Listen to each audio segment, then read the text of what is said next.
Hello नमस्कार दोस्तों, मैं ऋषभ आपके चैनल एजुकेशन फॉर ऑल में एक बार फिर से आपका स्वागत करता हूं। आज हम लोग हड़प्पा सभ्यता से संबंधित 50 इंपॉर्टेंट क्वेश्चन को डिस्कस करेंगे, जो कि आपके आने वाले सभी एग्जाम के लिए अति महत्वपूर्ण होगा। वो चाहे यूपी पुलिस हो, बिहार एसएससी हो, एसएससी हो, या फिर रेलवे हो, एसएससी सीजीएल हो, किसी भी एग्जाम के लिए आप जो है इसको पढ़ सकते हैं। तो आप जो है वीडियो को शेयर कर दीजिए, लाइक कर दीजिए, और चैनल को सब्सक्राइब नहीं किए हैं तो चैनल को सब्सक्राइब कर दीजिएगा। इसके पैरेलल जो है वो मैं केमिस्ट्री का सीरीज और पॉलिटी का सीरीज जो है वो चलाया हूँ। अगर आपने उसको नहीं देखा है तो मैं उसका डिस्क्रिप्शन में लिंक दे दूंगा, या फिर आप जो है प्लेलिस्ट में जाकर के देख सकते हैं। आप जो है जाकर के एक बार पढ़िए उसको, तो फिर आपको जो है अच्छी तरह से समझ में आएगा कि हाँ कैसा जो है उस पर पढ़ाया जा रहा है। चलिए आज का हम लोग जो है वो पहला क्वेश्चन करते हैं कि हड़प्पा सभ्यता का संपूर्ण क्षेत्र का आकार जो है कैसा है, यानी कि हड़प्पा सभ्यता का जो शेप है वो कैसा है। तो वो ट्रेंगुलर है, यानी कि त्रिभुजाकार है।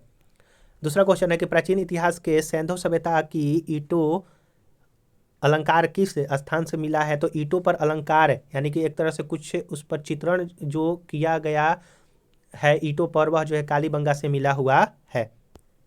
क्वेश्चन नंबर 3 है कि प्राचीन सिंधु सभ्यता में बृहत स्नानागार कहाँ से मिला है। तो मोहनजोदड़ो से बृहत स्नानागार मिला है, और मोहनजोदड़ो को जो है वो मृतकों का टीला जो है वो कहा जाता है। और मोहनजोदड़ो जो है वो वर्तमान में पाकिस्तान के सिंध प्रांत में स्थित है, और यह सिंधु सभ्यता का सबसे बड़ा नगर है। और भारत में अगर देखा जाए कि सिंधु सभ्यता का सबसे बड़ा नगर कौन सा है, तो राखीगढ़ी है, जो कि आपका हरियाणा राज्य में स्थित है।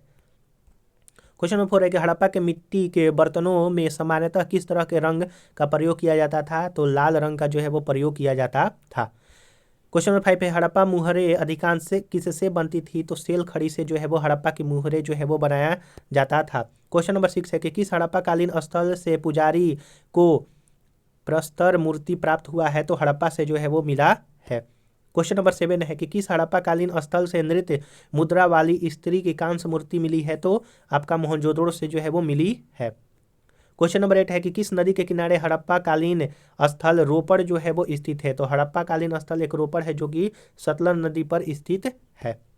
क्वेश्चन नंबर 9 है कि प्राचीन इतिहास में सिंधु घाटी के लोग किस में विश्वास करते थे। तो मात्र शक्ति में विश्वास जो है वो किया करते थे। क्वेश्चन नंबर 10 है कि प्राचीन इतिहास में किस सिंधुकालीन स्थल से एक ईंट पर बिल्ली का पीछा करते हुए कुत्ते के पंजे का निशान जो है मिला है। तो वो चंद हुदड़ों से मिला हुआ है। क्वेश्चन नंबर 11 है कि मोहनजोदड़ो से प्राप्त पशुपति शिव आद्य शिव मुहर किन किन जानवरों का अंकन किया गया है। तो व्याघ्र, हाथी, गेंडा, भैंसा और हिरण का जो है वो चित्रण मिलता है। क्वेश्चन नंबर 22 है कि माफ कीजिएगा 12 है ये वाला। मोहनजोदड़ो की सबसे बड़ी इमारत जो है वो कौन सी है। तो बिस्लाल अन्नागार या फिर ध्यान कोठार जो है। अगला है कि मोहनजोदड़ो मोहनजोदड़ो कहाँ स्थित है। तो मोहनजोदड़ो जो है वो सिंधु जो है वो पाकिस्तान में स्थित है। मोहनजोदड़ो जो है वो सिंध पाकिस्तान में स्थित है।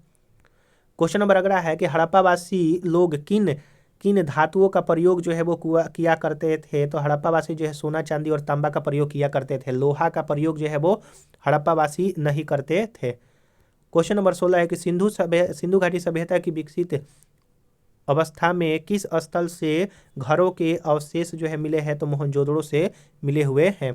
क्वेश्चन नंबर अगला है 17 है कि हड़प्पा सभ्यता का सबसे पूर्वी स्थल कौन है। तो सबसे पूर्व में यानी कि ईस्ट में जो है वो आलमगीर जो है वो आलमगीरपुर जो है कहा जाता है, वो स्थित है, जो कि उत्तर प्रदेश में है। क्वेश्चन नंबर 18 है कि हड़प्पा संस्कृति की जानकारी का प्रमुख स्रोत क्या है। तो पुरातात्विक खुदाई जो है वो प्रमुख स्रोत है। अगला क्वेश्चन है कि सिंधु सभ्यता किससे संबंधित है। तो आद्य ऐतिहासिक युग से संबंधित है। क्वेश्चन नंबर 20 है कि सिंधु सभ्यता सिंधु घाटी सभ्यता को वर्तमान में क्या कहा जाता है। तो हड़प्पा सभ्यता कहा जाता है। हड़प्पा सभ्यता की खोज 1921 में दयानंद साहनी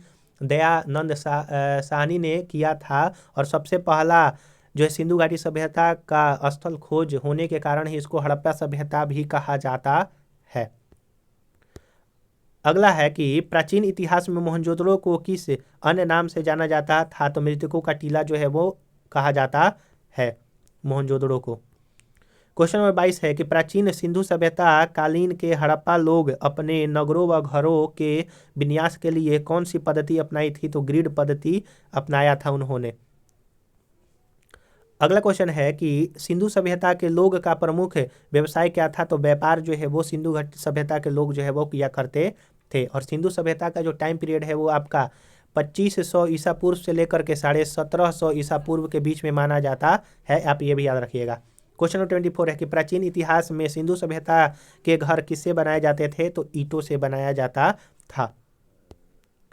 क्वेश्चन नंबर 25 है कि हड़प्पावासी लोग किस वस्तु के उत्पादन में सर्वप्रथम थे? तो सबसे ज्यादा उत्पादन जो है वो कपास का हुआ करता था। अगला क्वेश्चन है क्वेश्चन नंबर 26 कि हड़प्पा काल की मुद्राओं के निर्माण में मुख्य रूप से किसका प्रयोग किया जाता था? तो टेराकोटा का प्रयोग किया जाता था। क्वेश्चन नंबर 27 है कि सिंधु सभ्यता का सर्वाधिक उपयुक्त नाम क्या है? तो हड़प्पा सभ्यता है। और क्वेश्चन नंबर 28 है कि किस वर्ष हड़प्पा सभ्यता की खोज हुई थी? तो वर्ष 1981 में। हड़प्पा सभ्यता की लोगों की सामाजिक पद्धति क्या थी? तो हड़प्पा सभ्यता के लोगों की सामाजिक पद्धति थी वो उचित समतावादी था। अगर आपको वीडियो पसंद आ रहा होगा तो वीडियो को जरूर से जरूर लाइक कीजिए, अपने दोस्तों में शेयर कीजिए और चैनल को सब्सक्राइब नहीं किए हैं तो चैनल को भी सब्सक्राइब कर दिया कीजिए। अगला क्वेश्चन है 30 नंबर की स्वतंत्रता से पूर्व भारत में सबसे अधिक हड़प्पा युगीन स्थलों की खोज कहाँ पर हुआ है? तो स्वतंत्रता के बाद जो है सबसे ज़्यादा जो है वो गुजरात में खोज हुआ है। 31 क्वेश्चन नंबर के हड़प्पा कालीन सभ्यता का विशाल कोठर अनाज संग्रहालय कहाँ से मिलता है? तो मोहनजोदड़ो से जो है वो मिलता है। अगला क्वेश्चन है कि सिंधु घाटी सभ्यता के अवशेष प्राप्त लोगों का प्रमुख धंधा क्या था? तो कृषि था। अगला है 33 नंबर क्वेश्चन कि हड़प्पा सभ्यता का कौन सा स्थल भारत में स्थित नहीं है? तो बालकोट जो है वो भारत में स्थित नहीं है।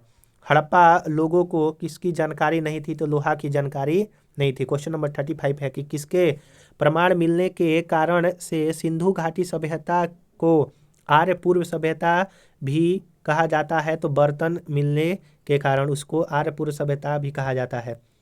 36 नंबर क्वेश्चन है कि प्राचीन इतिहास में सबसे पहले कौन सा हड़प्पा कालीन खोज किया गया था? तो हड़प्पा को ही खोज किया गया था 1921 में। सबसे पहला स्थल प्राचीन इतिहास में सिंधु सभ्यता का पतन नगर कौन सा था? तो लोथल था। पतन नगर का मतलब होता है बंदरगाह। क्वेश्चन नंबर 38 है कि सिंधु घाटी स्थल कालीबंगा जो है कहाँ पर स्थित है? तो भारत के राजस्थान राज्य में स्थित है। 39 नंबर क्वेश्चन है कि प्राचीन सिंधु घाटी सभ्यता कहाँ तक विस्तृत है? तो पंजाब, राजस्थान, गुजरात, उत्तर प्रदेश, हरियाणा, सिंध और बलूचिस्तान तक जो है वो फैला हुआ था। क्वेश्चन नंबर 40 है कि हड़प्पा कालीन समाज किन वर्गों में विभक्त है? तो हड़प्पा में विद्वान, योद्धा, व्यापारी और श्रमिक जो है हुआ करते थे। क्वेश्चन नंबर 41 है कि प्राचीन सिंधु घाटी सभ्यता का जो काल है वो कब से कब तक है? तो 2500 से लेकर के 1500 ईसा पूर्व तक लिखा रहता है, कहीं 1750 ईसा पूर्व तक जो है वो लिखा रहता है, लेकिन मेन जो है वो 1750 ईसा पूर्व तक ही होगा। क्वेश्चन नंबर 42 है कि प्राचीन सिंधु घाटी सभ्यता को क्या कहते हैं? तो नगरीय सभ्यता कहा जाता है। क्वेश्चन नंबर 43 है कि प्राचीन सिंधु घाटी सभ्यता किन नदियों के किनारे विकसित हुई थी? तो सिंधु और उसकी सहायक नदियों के किनारे विकसित हुआ था। क्वेश्चन नंबर 44 है कि प्राचीन हड़प्पा नगर किस नदी के किनारे स्थित है? तो हड़प्पा जो नगर है वो रावी नदी के किनारे है, जो कि वर्तमान में पाकिस्तान में स्थित है। प्राचीन हड़प्पा वासी कहाँ के मूल निवासी थे? तो फिनिशिया के मूल निवासी थे। क्वेश्चन नंबर 46 है कि प्राचीन सिंधु घाटी सभ्यता का प्रधान बंदरगाह कौन सा था? तो लोथल बंदरगाह था। क्वेश्चन नंबर 47 है कि प्राचीन सिंधुवासी किसकी उपासना करते थे? तो मातृ देवी और शिवलिंग की उपासना करते थे। क्वेश्चन नंबर 48 है कि सिंधु घाटी सभ्यता का समय काल जो है 2500 BC से 1500 BC या फिर 1750 BC तक है। क्वेश्चन नंबर 49 है कि हड़प्पा की खोज किसने की थी? तो हड़प्पा की खोज दयाराम साहनी ने 1921 में किया था। मोंटगोमरी पाकिस्तान में जो है वो फिलहाल स्थित है। क्वेश्चन नंबर 50 है कि हड़प्पा सभ्यता का कुल क्षेत्रफल कितना है? तो 13 लाख वर्ग किलोमीटर तक यह फैला हुआ है। तो आशा करूंगा कि आपको ये 50 क्वेश्चन जो है वो हड़प्पा सभ्यता से जो है वो अच्छी तरह आपको यह समझ में आ गया होगा और ये आप जो है किसी भी एग्जाम के लिए ले सकते हैं। और इसको जितना ज़्यादा शेयर कर दीजिएगा उतना जो है वो मेरे लिए जो है वो अच्छा होगा। तो आप जो है चैनल को सब्सक्राइब कर दीजिए, शेयर कर दीजिए, और वीडियो को लाइक नहीं किए हैं तो वीडियो को भी लाइक कर दिया कीजिए। इसके पैरेलल जो है वो जितने भी सीरीज चल रहे हैं उसका मैं सभी का डिस्क्रिप्शन में प्लेलिस्ट का लिंक दे दूंगा, आप जो है जा करके देख लीजिएगा। मैंने जो है वो हिस्ट्री का जो है वो मिडिएबल, एंशिएंट और मॉडर्न जो है वो तीनों पार्ट ख़त्म कर दिया है। अभी मैं पॉलिटी और केमिस्ट्री को स्टार्ट किया हुआ हूँ, तो आप जो है उसको जा करके देख सकते हैं। चलिए हम लोग जो है अब अगले वीडियो मिलेंगे, तब तक के लिए नमस्कार।